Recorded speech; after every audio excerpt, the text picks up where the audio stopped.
গৃহশিক্ষক YouTube চ্যানেলে সকল ছাত্রছাত্রীদের জানাই শুভকামনা।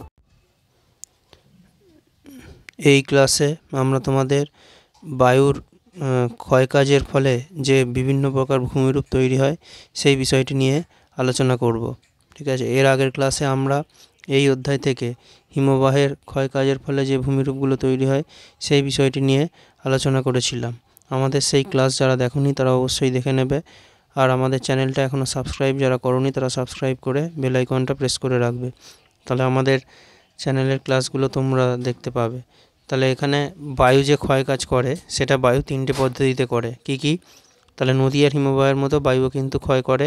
তিনটে পদ্ধতি থাকে, একটা পদ্ধতি হচ্ছে অবঘর্ষ, একটা হচ্ছে ঘর্ষণ, আর একটা হচ্ছে অপসারণ। এই তিনটে পদ্ধতি, এগুলো একটু তোমরা ভালোভাবে আর একবার পুরনো পড়া, যেমন আমরা বলেছিলাম যে পুরনো পড়া এখন কিন্তু আমাদের পড়তেই হবে, সেরকমই এগুলো তোমরা আর একবার ভালোভাবে অবশ্যই পড়ে নেবে। ঠিক আছে, আর এরপরে যেটা আছে সেটা হচ্ছে যে বায়ুর ক্ষয়কাজের ফলে যে ভূমিরূপগুলো তৈরি হয়, প্রথমে যেটা দেখা যায় সেটা কি, যেটা ভালোভাবে পড়বে সেটা হচ্ছে যে তোমরা এই অপসারণ গর্ত যেটা, এটা আগে ভালোভাবে পড়বে। ঠিক আছে,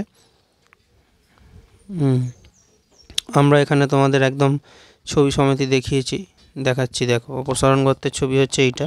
ঠিক আছে, কীভাবে তৈরি হয় এটা হচ্ছে যে মরুভূমির যে বালি থাকে সেগুলো, মরুভূমিতে কোনো গাছপালা থাকে না, সেই জন্য বালিটা একদম আলগা অবস্থায় পড়ে থাকে এবং সেগুলো শুকনো বালি থাকে। ঠিক আছে, এবং যখন খুব জোরে হাওয়া দেয় তখন একটা মরুভূমির একটা বিশাল অংশ থেকে বালিটা উড়ে চলে যায়। এর ফলে কি হয়, একটা গর্ত তৈরি হয়ে যায়। এবার এইভাবে যদি দিনের পর দিন এইভাবে বালি উঠতে থাকে তাহলে সেই গর্তটা আস্তে আস্তে বড় হয়ে যায়। ঠিক আছে, এটাকেই বলে অপসারণ গর্ত।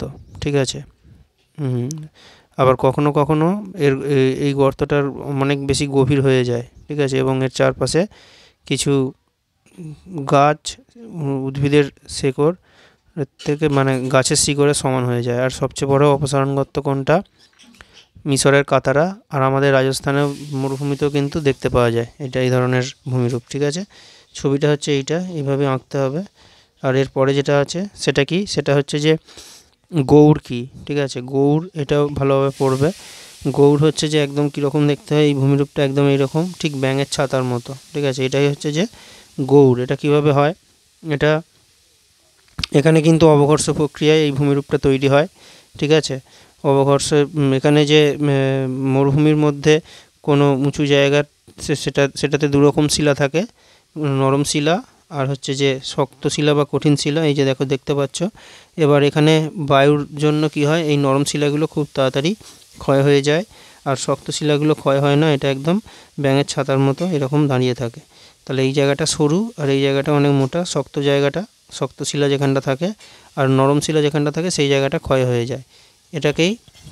এটাকেই বলা হয় আমাদের গৌড়। ইংরেজিতে এটাকে কি বলে, মাশরুম রকও বলা হয়। ঠিক আছে, সাহারা মরুভূমিতে কিন্তু এটা দেখতে পাওয়া যায়। ঠিক আছে, আচ্ছা, আর এরপরে যেটা পড়তে হবে এখান থেকে সেটা হচ্ছে যে ইয়ারদাংখি এইটা। তাহলে এই বিষয়গুলো আমাদের চ্যানেলের প্লেলিস্টে আমরা এগুলো আরও ডিটেলসে আলোচনা করেছি, তোমরা সেখান থেকেও অবশ্যই দেখে নেবে। আমরা এখানে শুধু একবার তোমাদেরকে মনে করিয়ে দিচ্ছি। ঠিক আছে, তোমরা যদি আরও ভালোভাবে বুঝতে চাও তাহলে আমাদের প্লেলিস্টে কিন্তু আমরা আগে আলোচনা করেছি। আমাদের চ্যানেলের প্লেলিস্টে তোমরা প্রত্যেকটা প্রশ্নের উত্তরকে খুব ভালোভাবেই দেখতে পাবে। ঠিক আছে, আর এরপরে যেটা আছে সেটা হচ্ছে যে ইয়ারদাং কি। ইয়ারদাং হচ্ছে যে এই মরুভূমির থেকে অনেক সময় কি থাকে, এই কঠিন আর কোমল শিলাগুলো এগুলো এরকম লম্বালম্বিভাবে থাকে, এটাকে উলম্বভাবে বলে। ঠিক আছে, লম্বালম্বিভাবে থাকার জন্য কি হয়, এই যে কঠিন শিলা যেটা, তাহলে এইটা আর গৌড়টা কিন্তু একই রকমই হবে, এর সাথে এটা কিন্তু অনেকটাই মিল পেয়ে যাবে তোমরা। কঠিন শিলাটা কি হয়, কঠিন শিলাটা খুব তাড়াতাড়ি ক্ষয় হয়ে যায়, আর কঠিন শিলাটা কিন্তু ক্ষয় হতে অনেক বেশি সময় লাগে, আর কোমল শিলা যেটা থাকে সেটা কিন্তু তাড়াতাড়ি ক্ষয় হয়ে যায়। ঠিক আছে, সেই জন্য এখানে যে ভূমিরূপটা দেখা যায় সেটা এরকম দেখতে হয়। এটাকেই কি বলে, এটা এরকম লম্বা আকারের হয়, এটাকেই বলা হয় ইয়ারদাং। ঠিক আছে, আর এটা কোথায় দেখা যায়, এটা আমাদের এতে দেখা যায় সাহারাতে কিন্তু অবশ্যই দেখতে পাওয়া যায়, সাহারা মরুভূমিতে। ঠিক আছে, তাহলে এইগুলো যদি তোমাদের 2 নম্বরের প্রশ্ন পড়ে তাহলে তোমরা কিন্তু সংজ্ঞা লিখবে আগে, তারপরে বৈশিষ্ট্য লিখবে, তারপরে উদাহরণ লিখবে। এইভাবেই কিন্তু তোমাদের প্রশ্নের উত্তরগুলোকে তৈরি করবে, তবেই কিন্তু পরীক্ষায় তোমরা 2 নম্বর পাবে, ঠিক আছে। আর ছবিগুলো অবশ্যই আঁকবে, ঠিক আছে। আর এরপরে যেটা আছে সেটা কি, সেটা হচ্ছে যে জিউগেন বা যুগেন কি, এটা কোনো কোনো জায়গায় যুগেন থাকে, আবার কোনো কোনো জায়গায় জিউগেনও থাকে। এটা কি, এটা হচ্ছে যে এই যে মানে এখানেও কিন্তু ওই কঠিন আর কোমল শিলা থাকে, এবং কিভাবে থাকে, এখানে কঠিন আর মানে কঠিন শিলাটার উপরে কিন্তু কোমল শিলাটা থাকে, ঠিক আছে। এটা উপর মানে একটা কঠিন শিলা থাকলে তার উপরে কোমল শিলা থাকে, এইভাবে থাকে, ঠিক আছে। তাহলে তার জন্য কি হয়, তার জন্যে এই কোমল শিলাগুলো খুব তাড়াতাড়ি ক্ষয় পেয়ে যায় বায়ুর যে কাজের জন্য, ঠিক আছে। আর কিন্তু এটা কিন্তু অবঘর্ষ প্রক্রিয়ায় এই ক্ষয়টা হয়, ঠিক আছে। আর কঠিন শিলা বা শক্ত শিলা যেগুলো থাকে সেগুলো কিন্তু অত সহজে ক্ষয় হয় না, সেই জন্য একরকম ভূমিরূপ তৈরি হয়। এটাকেই কি বলে, এটাই হচ্ছে যে যুগেন, ঠিক আছে।